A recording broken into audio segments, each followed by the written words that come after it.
গভীর সমুদ্রে উৎপাদন ও প্রজনন বাড়াতে সোমবার মধ্যরাত থেকে শুরু হচ্ছে ইলিশ সহ সব ধরনের মাছ ধরায় ৬৫ দিনের নিষেধাজ্ঞা।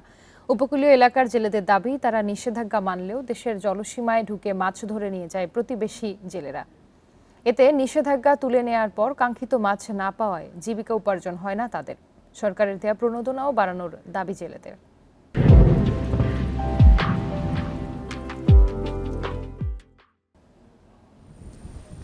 গভীর সাগর থেকে ফেরা বেশিরভাগ ট্রলারে নেই কাঙ্ক্ষিত পরিমাণ ইলিশ, তাই হতাশ জেলেরা। এরই মধ্যে আবারও ৬৫ দিনের নিষেধাজ্ঞার কারণে সমুদ্র থেকে ফিরে এসেছেন বরগুনার পাথরঘাটা বিএফডিসি মৎস্য অবতরণ কেন্দ্রের ঘাটে। জেলেরা বলছেন, বরি আবহাওয়ার কারণে এবছর জালে মাছ ধরা পড়েছে কম। চড়া মূল্যের বাজারে ২ মাস উপার্জন বন্ধ থাকায় পরিবার সহ দিন কাটছে অনিশ্চয়তায়। তাদের অভিযোগ, জনপ্রতিনিধিদের স্বজনপ্রীতির কারণে সহায়তার চাল পাচ্ছেন না প্রকৃত জেলেরা। নগদ অর্থ সহায়তার দাবি তাদের। চাউলের সাথে কিছু টাকা পয়সার দরকার কইছি, বুঝলেন, খালি চাউল খাইতে বাঁচা যায় না। নিষেধাজ্ঞার সময় নিবন্ধিত জেলেদের ৮৬ কেজি করে প্রণোদনার চাল দেওয়ার কথা জানান মৎস্য কর্মকর্তা।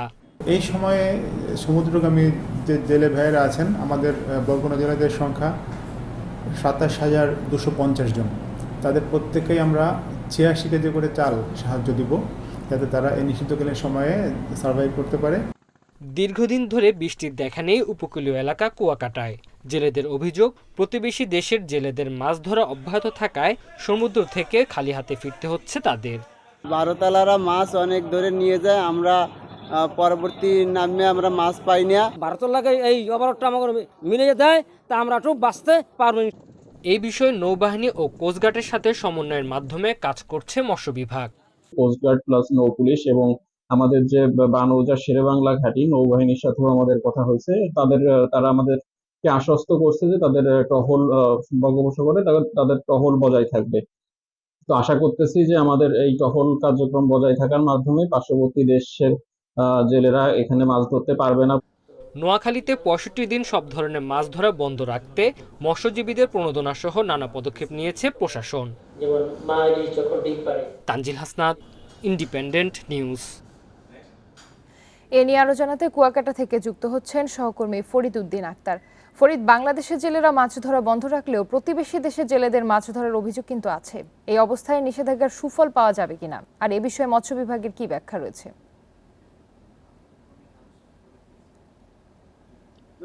আজ মধ্যরাত থেকে শুরু হবে সাগরে মাছ ধরার উপর ৬৫ দিনের নিষেধাজ্ঞা। যে সকল ট্রলার গভীর সমুদ্র বন্দরে ছিল, অধিকাংশ ট্রলার কিন্তু ঘাটে এসে পৌঁছেছে। যে ট্রলার সাগরে আছে তাও কিন্তু সন্ধ্যার মধ্যে ঘাটে এসে পৌঁছে যাবে। মূলত মাছের প্রজননের জন্য প্রতি বছর ২০শে মে থেকে ২৩শে জুলাই পর্যন্ত মাছ ধরার উপর নিষেধাজ্ঞা আরোপ করে সরকার। তবে যে সকল জেলেরা ঘাটে এসে পৌঁছেছেন তারা বলেছেন অধিকাংশ প্রজাতি মাছের প্রজনন এখনো সময় হয়নি, মাছের ডিম ছাড়তে এখন ১ থেকে ১.৫ মাস বাকি। আরেকটি বিষয় আপনাকে জানিয়ে রাখি, এই পুরো বছর জুড়ে কিন্তু সাগরে জেলেরা কাঙ্ক্ষিত মাছ পাননি। তার উপর এই ৬৫ দিনের নিষেধাজ্ঞা জেলেদের মরার উপর খড়ার গা হয়ে দাঁড়িয়েছে। তারপরও জেলেদের সরকারের এই আইন মেনে মাছ শিকার বিরত থাকতে মহিপুর, আলিপুর, পোতাশ্রয়, শিববাড়িয়া নদীতে এসে ট্রলার ঘাট নোঙর করেছে।